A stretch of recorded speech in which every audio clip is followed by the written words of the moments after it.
Okay, so now we're going to talk about being on the job and what does that actually look like. And so, um, you know what the baby should be eating, you know how the baby should be eating, but when you're on the job, particularly at night, so we're going to kind of focus more on at night because when you're working as a doula during the day, you're really focusing on the mom. And at night, you're really focusing on the baby. So that's why I'm talking about it in this module. Because when you're on the job, you can be doing complete care for the baby, and that's day or night, but normally at night, 100% of the care falls on you. Sometimes parents would like sleep conditioning. They may ask you to do baby related chores, household tasks, and then of course, the mother. And so we are going to take these last 20 minutes to kind of talk about what that looks like. So when you are providing care for the baby, like I said, you are the main one who's going to be getting the food ready for the baby. So if baby is taking formula or supplementing with breast milk, pumped milk, usually they will have you at night do the pumped milk in the bottle so as not to wake the parents. So if mom is completely nursing, then you're going to bring baby to her. But if they're supplementing and using the bottle, then more likely than not, you're going to use formula. And to prepare a bottle, you read the instructions on the can and it tells you how much to do it. But usually it's 2 to 1. It's 2 ounces of water for every ounce of formula. So you're going to use sterile water, whatever distilled or sterile water that they have. You're not going to use tap water, and you're going to fill the bottle to the 2 ounce mark, and then you'll add the scoop of formula. So it actually makes more than 2 ounces. But I wanted to show you what I was talking about earlier about what that baby log looks like. So every night when you're there and you're taking care of the baby, you want to fill out a log. This is a log sheet that you might bring with you, but a lot of times parents have their own logbook. But if you're not getting in there in the middle, like you're going from day 1, then you bring your log sheet. Now, if they've already had baby for a few weeks, they might contact you, they might have one. But like I said, you're going to put the date, you're going to put the time the baby starts and stops feeding. This is a generic one. So on mine that I have in front of me, I have start time, end time. And so you might want to put start time, end time on yours. If the baby is nursing, you'll circle if they started on the left breast or the right breast this time. And then you'll also include how many ounces of milk they drank. And if you changed their diaper, was it wet or dirty? And then any particular notes. Was the baby extremely fussy? It took 2 hours to settle the baby. Baby strained with BM. Baby very gassy, made a lot of noise. And if there was nothing, if it was a perfectly good night, then you really don't have to add anything in the notes section there. But when you are taking care of your baby, when you go into a house, there's a routine that you want to do with care for the baby at night. And it's always when you first hear the baby actually stirring. So when the baby first is making its sound and its noise, that is when you get up and treat the baby. Because as the doula, you never want the baby to cry. You don't want the baby to make a peep during the night while you're there. In fact, if we're talking about the business side of it, you want the night to go so perfectly well that the parents want you to come back all the time. And so even though they might have booked you for 4 weeks, everything is so perfect when you're there, they extend that. So now you've got a 4-week client turned into a 6 or an 8-week client. And that's really what you want, because you want to always have your calendar full. Now, if your calendar is too full to extend, then it is what it is. But that also gives you word of mouth, right? That gives you another referral. They'll leave you a great review on Google, and then they'll tell their friends about you, because when you're there, the baby never cries. And to do that is when you first notice the baby stirring. We talked about the hunger cues. The baby puts his hand to its mouth. He starts turning his head left or right. He might start making noise. That is when you want to go and get that bottle ready right away. Because that's a short window between the time the baby starts stirring and the baby starts crying. So you want to get the bottle warmed, ready right away. If you know the baby is going to wake up at 12, like the baby wakes up at clockwork, you can go ahead and have that bottle already ready, or you could have pulled it out the fridge and just have it sitting at room temperature until it's ready to go. So I do encourage you to have the bottles prepared and ready to go for the night. It's a little tricky there because you don't ever want to waste milk. But if it's breast milk, you can put the milk back in the fridge. If it's formula, you really can't save that milk outside of that hour that the baby has started drinking it. And so you just want to make enough at a time. You don't want to make too much, but you want to make enough so that you don't waste it. So when the baby first starts stirring, you get their bottle ready and you change the diaper first. You change the diaper first. That way, when the baby is done eating, you don't have to wake them up by changing their diaper again. So you feed them, you burp them, and then you put them back down. After they finish eating, between eating and being put down, you want to hold the baby upright somewhere between 10 to 15 minutes so they don't regurgitate their food, vomit, or spit up while they're laying down. So change. The baby should be swaddled. You're going to unswaddle the baby, change his diaper, feed him, burp him, swaddle him back up, and lay him back in the crib. And you can leave the swaddle in the crib. That way you just put them back into the swaddle and you don't ever have to wake them up. You definitely want to unswaddle the newborn so that they can wake up fully and eat their food.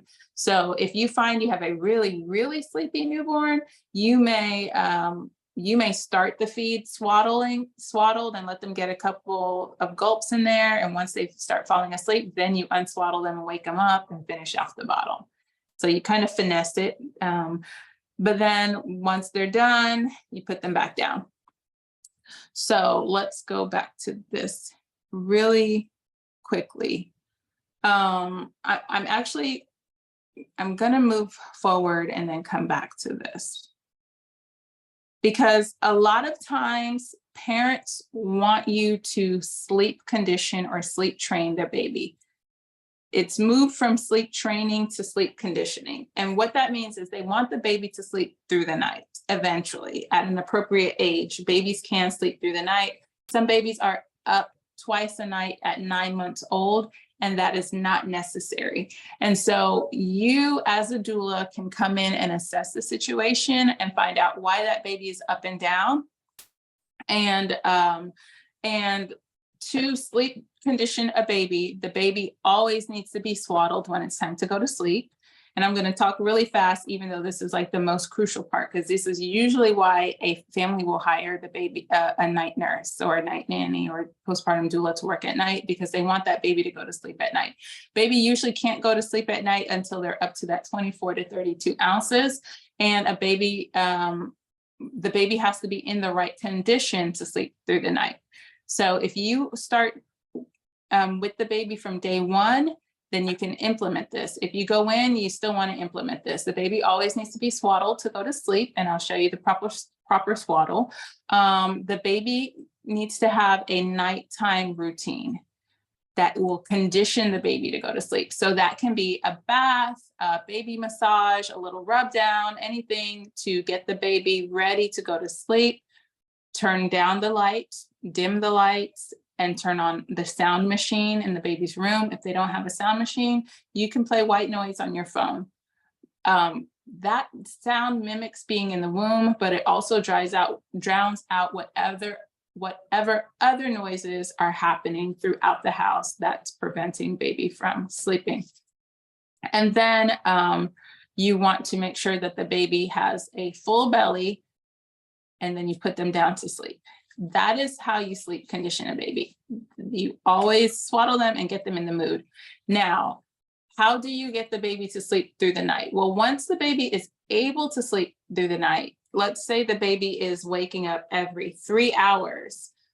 The baby might wake up every 3 hours and drink 5 ounces at each feed. So the baby's drinking 15 ounces at night.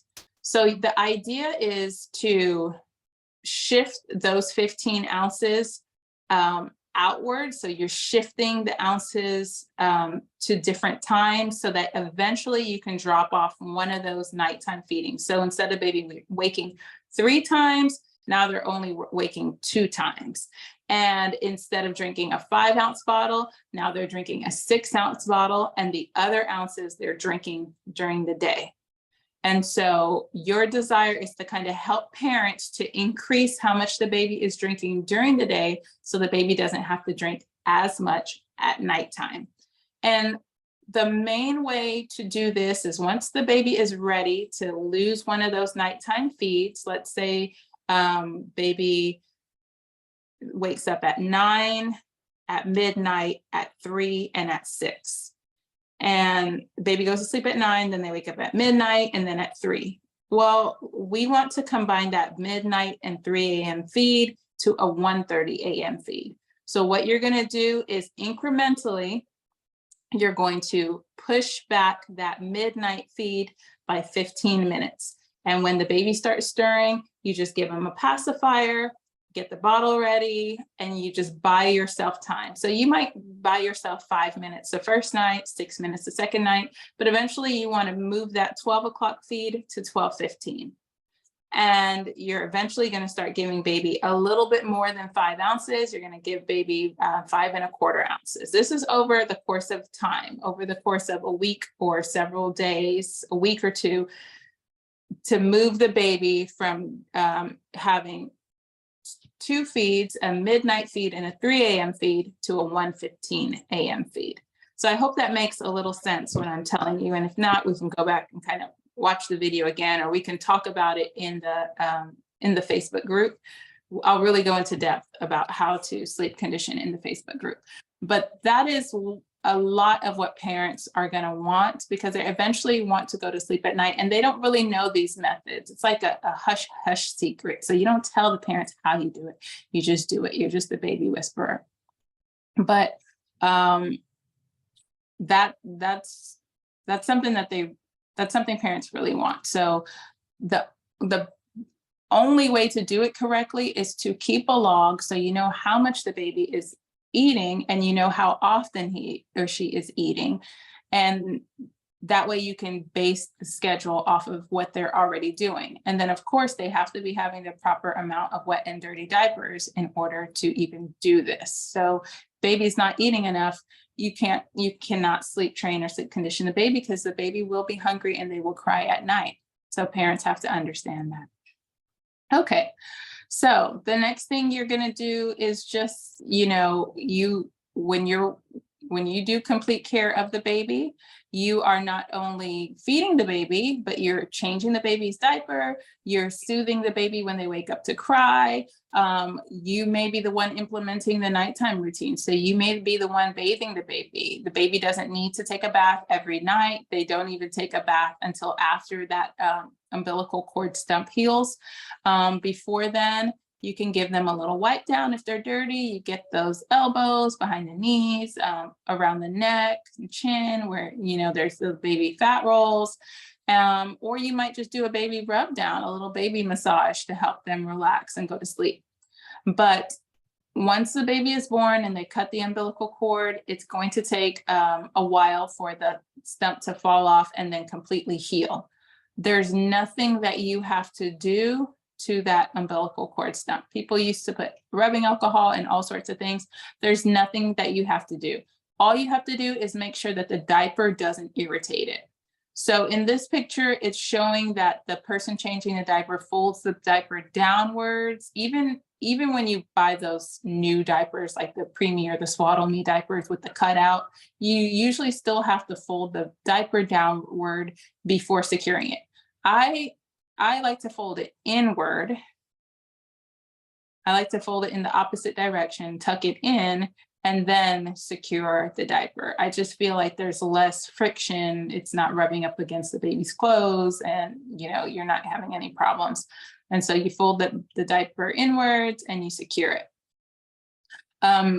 some babies may develop diaper rashes. Usually I find babies have diaper rash if they're in their diaper too long. So changing the diaper regularly is imperative. Like I said, you always change the baby's diaper first before you feed them, and then you feed them. But if the baby has a BM while they're eating, or you put the baby down and then the baby has a BM during the night, go ahead and change the diaper. Even if they just ate, you don't want to put the baby down with a dirty diaper with bowel movement in it. So always change the diaper. When you are applying diaper rash cream, apply the cream either to the diaper or just squeeze it onto their body. Don't apply the diaper rash cream to your hand and then rub it in. There's no need for you to rub diaper rash cream onto the baby.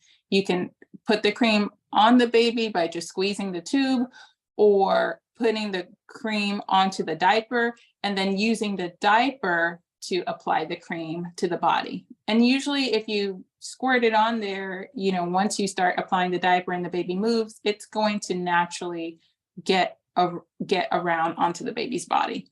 So you do not have to worry about that. Also, there is a way to soothe a baby, and it's called the 5 S's. You'll find that on the course, but I'll just show you really quickly one of the ways to soothe the baby. The baby should be swaddled. So one of the first S's is swaddle. The other S is shh. So that white noise sound, or shushing the baby. So going shh, that actually is the sound of the baby has in the womb, and you're right up on the baby's ear and you're shh. You're shushing the baby. You swaddle, shush, sway. So swaying the baby can help the baby go to sleep. It can help the baby go to sleep. So swaying the baby like this, and also turning the baby away from you so the baby can see what's going on out there. You're holding the baby like this. He's supported on your arm, and then you're swinging the baby. And this is like a great maneuver for a really crying baby. The baby is not necessarily hungry. Maybe the baby has gas and you've tried to get the gas out. The baby's just uncomfortable and there's nothing you can do to help the baby, but he's not hungry, he's not wet, he's not necessarily sick, he's just, not happy. This sway is the perfect thing. And actually, if you're standing up, you get a better rotation because you're swinging your whole body, and that can help put the baby to sleep. And the other S is swat. So swatting the baby's behind, and you're really swatting firmly, and you are swatting that baby. You're not hurting the baby, but you and the baby are moving. So shushing, swaying, and swatting. Shh. And I also find that holding the baby firmly and tighter against me can help the baby to calm down a little bit too. So you might get the baby like, shh, shh, shh. This is what parents are usually doing. Shh, shh, shh, baby, shh, shh. And they're all out here rocking the baby. Shh, shh. Don't do that. Hold that baby up against you tight, and you're firmly swatting them. And the firm swatting is actually like putting them to sleep. It's another way of rocking them. You're just going like this to them. So you're firmly swatting them, you're shh, loudly in their ear. Shh. And that ought to do it. And if that doesn't do it, then you can do the swaying. And if that doesn't do it, then you do this swaying. But I usually do that one last because I don't want to move them too much. So that's usually the last thing to do, is the swinging. And then hopefully that will help put your baby to sleep. Are you? Yes. Is the option to baby wear an option as well, to kind of get the combo of the firm hold and the swatting and stuff until they go to sleep and you put them down? Yeah, you can baby wear I would say baby wear during the day if you want to. The only issue I have with baby wearing is when you're trying to take the baby out of the wrap, then that can wake them up. And so at nighttime, keeping everything peaceful, calm, steady, without too much maneuvering of the baby. That's the only reason I would not do baby wearing at nighttime.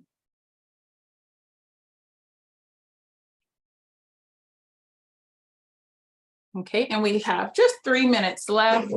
So when you go into people's homes, there are some things that they're expecting of you, and those are baby related chores. So not just taking care of the baby, but always cleaning bottles.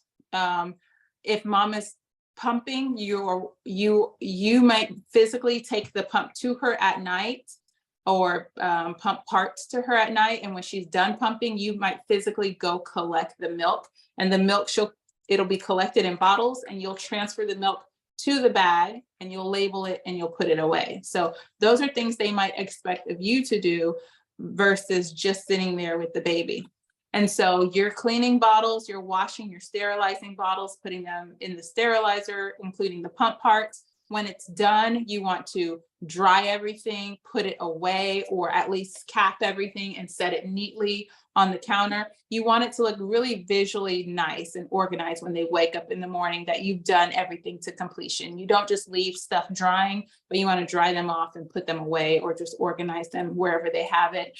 Baby laundry, washing, folding, and then putting away the baby laundry. If you're in the nursery and you see how you can organize, sometimes they have a little night light in there, or the bathroom light, and you just can tidy the nursery.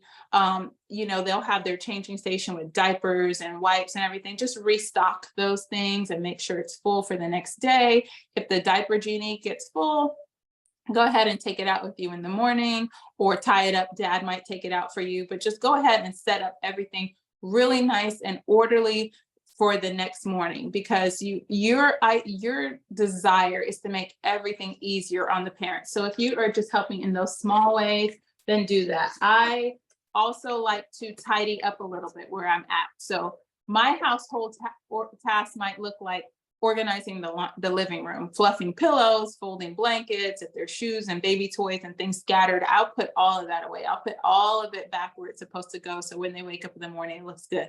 I don't vacuum, I'm not sweeping, I'm not deep cleaning or washing anything. And I prefer to work at night anyway. So I may put dishes in the dishwasher. If there's a few dishes in the sink, I'll wash those dishes and put them to dry. I may or may not put them away, just depending on how the night goes. But if it's just a few items, go ahead and wash it and just tidy up, wipe down the sit counter. I don't touch their paperwork. I'm not big on organizing people's paperwork, but I will, move some other stuff around that I can visually see does not need to be somewhere. If I can see where it goes, if I've been with the family for a while, I'll take the liberty to help organize certain items.